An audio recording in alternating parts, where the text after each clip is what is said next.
రాష్ట్ర వ్యాప్తంగా ముఖ్యమంత్రి రేవంత్ రెడ్డి దిష్టి బొమ్మలను బీఆర్ఎస్ నాయకులు దగ్ధం చేయడాన్ని వేములవాడ పట్టణ కాంగ్రెస్ పార్టీ నేతలు శనివారం తీవ్రంగా ఖండించారు. దీనిని నిరసిస్తూ పట్టణంలోని కోరుట్ల బస్టాండ్ వద్ద సర్దార్ సర్వాయి పాపన్న విగ్రహం ముందు సీఎం చిత్రపటానికి పాలాభిషేకం నిర్వహించారు. ఈ సందర్భంగా కాంగ్రెస్ నాయకులు మాట్లాడుతూ బీఆర్ఎస్ పార్టీ నాయకులు తమ డ్రామాలు ఆపాలని, రాష్ట్రంలో మహిళలకు సముచిత గౌరవం కల్పించిన పార్టీ ఏదైనా ఉంది అంటే అది కేవలం కాంగ్రెస్ పార్టీ మాత్రమేనని అన్నారు. ప్రజాప్రభుత్వంలో పేదవారికి అనేక సంక్షేమ పథకాలను అమలు చేస్తూ దేశంలోనే తెలంగాణ రాష్ట్రాన్ని తీర్చిదిద్దుతున్న ముఖ్యమంత్రి రేవంత్ రెడ్డిపై అనవసర ఆరోపణలు మానుకోవాలని హెచ్చరించారు. ఈ కార్యక్రమంలో municipal vice chairman Bingi Mahesh, నాయకులు చిరుక రమేష్, పులకం రాజు, పాత సత్యలక్ష్మి, ముప్పిడి శ్రీనివాస్, ఇప్పపోల అజయ్, అన్సినారం శ్రీనివాస్, ఫీర్ మహమ్మద్, ముప్పిడి శ్రీధర్, పొక్కుల బాలకృష్ణ, ఎర్ర శ్రీనివాస్, ఎస్కే సాబిర్తో పాటు కార్యకర్తలు పాల్గొన్నారు.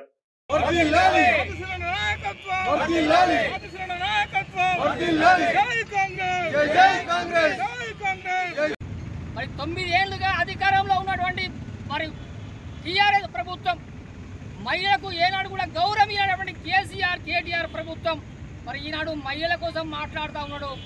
ఆ ప్రభుత్వంలో ఒక్కనాడన మంత్రి పదవి ఉన్నదా? మహిళలకు మంత్రి ఎక్కడైనా గౌరవం ఇచ్చిండా? కేసీఆర్ కానీ కేటీఆర్ కానీ బేషరతుగా ఇలా నువ్వు ఏ ముఖం పెట్టుకొని ఇలా రేవంత్ రెడ్డి గారు ఒక ప్రజా పాలన అందిస్తున్న నాయకునికి నువ్వు దృష్టిబోధం చేస్తావు బిడ్డ, ఖబర్దారని హెచ్చరిస్తా ఉన్నాం. నిన్నటి రోజున అసెంబ్లీలో మన రేవంత్ అన్న పరిపాలన మహిళలను ఎంత గౌరవించే విధంగా మా కాంగ్రెస్ పార్టీ నాడు కానీ నేను కానీ కాంగ్రెస్ పార్టీ మహిళలకు పెద్దపీట వేసింది. అటువంటి కాంగ్రెస్ పార్టీని నాడు కాంగ్రెస్ పార్టీలో ఉన్నప్పుడు సబితా ఇంద్రారెడ్డి కూడా ఒక హోమ్ మినిస్టర్ పదవి చేసింది, సుంతా లక్ష్మారెడ్డి ఒక శిశు సంక్షేమ శాఖ మంత్రిగా చేసింది. వాళ్ళు గవర్నమెంట్లో ఉన్నప్పుడు అధికారంలో ఉన్నప్పుడు మా ఇక్కడ కాంగ్రెస్ పార్టీలో ఉండి అధికారంలో ఉండి అన్ని అర్హతలు పాటించి ఇప్పుడు కాంగ్రెస్ టీఆర్ఎస్ రాగానే ఆ పార్టీలో జరిగి ఈరోజు కాంగ్రెస్ పార్టీని విమర్శించే స్థాయి సబితా ఇంద్రారెడ్డి కానీ సుంతా లక్ష్మారెడ్డి కానీ మహిళలకు వాళ్ళ మహిళా మంత్రులకు ఒక్కరికి కూడా అది అవకాశం లేదు. ఎల్లారెడ్డిపేటలో కేటీఆర్ హయాంలో ఒక మహిళను అత్యంత దారుణంగా వాళ్ళు మా అత్యాచారం చేస్తే ఒక్కనాడు కూడా స్పందించండి. కవిత కూడా అప్పుడు నాడు కవిత కూడా ఎమ్మెల్సీ కూడా ఒకనాడు కూడా ఆమె దగ్గర పరామర్శించలేదు. మొన్న మన రాజేంద్ర సిరిసిల్ల జిల్లాలో కూడా ఒక చిన్నారిపై అత్యాచారం జరిగితే ఇట్లా కూడా వాళ్ళని కూడా పరామర్శించే అది లేదు టీఆర్ఎస్ గవర్నమెంట్కు. ఈరోజు మహిళల కంటే మా కాంగ్రెస్ గవర్నమెంట్ మన రేవంత్ అన్న హయాంలో కూడా మహిళలకు ఎంతో పెద్దపీట వేసి అందరికీ మంత్రులు కానీ ఎంత గౌరవించి మహిళలకు పెద్దపీట వేసి మా కాంగ్రెస్ గవర్నమెంట్ని ఈనాడు విమర్శించే హక్కు మీ టీఆర్ఎస్ మంత్రులు కానీ టీఆర్ఎస్ గవర్నమెంట్ లేదు అని వాళ్ళకు ఈ మా కాంగ్రెస్ పార్టీ తరఫున హెచ్చరిస్తున్నాను. బీఆర్ఎస్ వైఖరి ఏ విధంగా ఉందా ఉంటే ఏ విధంగానైనా అసెంబ్లీ నుంచి సస్పెండ్ చేస్తే బయటకు వచ్చి రోడ్డు ఎక్కి ప్రజలను అది ఎలాంటి అంటే దిగ్భ్రాంతికి గురి చేయాలి, ప్రజలను దిగ్భ్రాంతికి గురి చేయాలి, వాళ్ళని తప్పుదోవ పట్టేయాలి, ప్రజా సమస్యల మీద పోరాటం చేయవలసినటువంటి శాసనసభ్యులు ఆ శాసనసభ్యులు మాట్లాడుతుంటే గౌరవ కేటీఆర్ గారు ఒక మంచి హోదాలో ఉన్నటువంటి కేటీఆర్ గారు వారు వెనక నుండి అసెంబ్లీలో మాట్లాడు అసెంబ్లీ లైవ్ చూసినటువంటి ప్రతి ఒక్కరికి అర్థమవుతుంది. ఏదైతే సబితా ఇంద్రారెడ్డి గారు మాట్లాడిన మాటలను ఆమె కాంగ్రెస్ పార్టీలో ఉన్నప్పుడు తనతో మాట్లాడిన విధానాన్ని ఆ మాటలను శాసనసభ ద్వారా ప్రజలకు తెలియజేసింది. దాన్ని రోడ్డు మీద ఎక్కి ఆయన దృష్టిపోవడం బొమ్మలకు దగ్ధం చేయడం మేము పూర్తి స్థాయిలో ఖండిస్తున్నాం. ఇక ముందు ఇలాంటి చర్యలు ప్రజా సమస్యలపై పోరాటం చేయండి. మీకు నిజంగా చిత్తశుద్ధి ఉంటే ఏది మహిళల పట్ల చిత్తశుద్ధి ఉంటే ఏదైతే ఉచిత బస్సులో దాన్ని వాకీకరిస్తుంది. ఇప్పటికిప్పటికీ ఇంకా కొద్ది క్షణాల్లో సస్పెండ్ ఆర్డర్ కూడా వస్తుంది. నిన్న జరిగినటువంటి శాసనసభలో జరిగిన దాన్ని కూడా వీడియో తీశారు. ఆ వీడియోలో కొద్దిసేపటి క్రితమే స్పీకర్ గారు అది కూడా బయట పెట్టి దోషులను కఠినంగా శిక్షిస్తారు. జాగ్రత్త బిడ్డ, ఇక్కడ నుంచి ఇటువంటి చర్యలు మానుకొని ప్రజా సమస్యలపై మొగ్గు చూపాలని కోరుతున్నాను. రేవంత్ రెడ్డి గారు ముఖ్యమంత్రి అవ్వడం జీర్ణించుకుంటలేరు. టీఆర్ఎస్ ప్రభుత్వం 9 సంవత్సరాలు చేసినప్పుడు ఎలాంటి పాలన చేసిందని అందరికీ తెలుసు.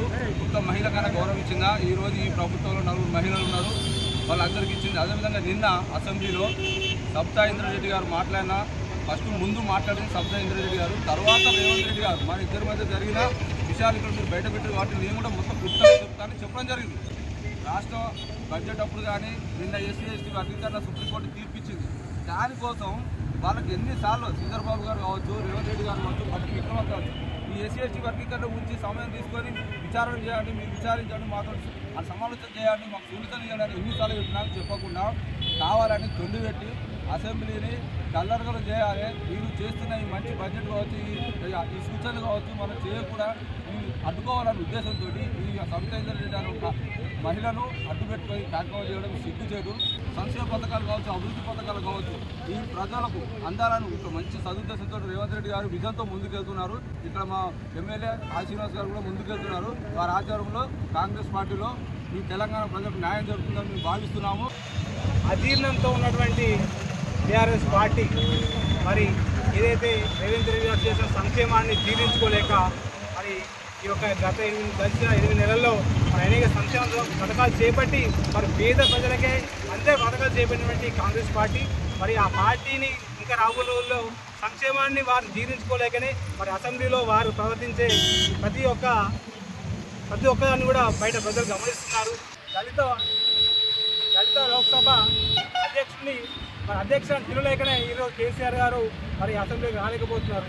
మరి ఇదంతా ఎందుకంటే వాళ్లకు ఇంకా ఇంతైనా అవకాశాలు రావని చెప్పి గ్రహించుకొనే మరి ఉండాలని చెప్పి కోరుకుంటూ మరి ఈరోజు ఈ కార్యక్రమంలో పాల్గొంటున్నటువంటి గౌరవ వైస్ చైర్మన్ గారికి, అదేవిధంగా కౌన్సిలర్కి, నాయకులు గారికి పేరుగా ధన్యవాదాలు. జై కాంగ్రెస్.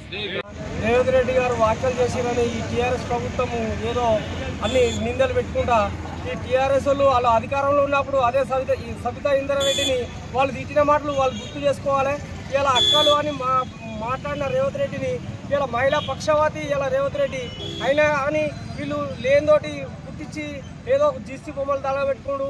అందరి ముంగట ఏదో పెట్రోల్ పోసుకొని తగలబెట్టుకున్నట్టు ఏదో అధికారంలో ఇలా ఏం చేస్తున్నాడు అన్నాడు. ఇలా 6 గ్యారంటీలు అమలు చేసి ఇలా రైతు బంధు కానీ మన రుణమాఫీ కానీ ఇవన్నీ చేసినా కానీ వాళ్ళ కళ్ళకు కనబడతలేవు.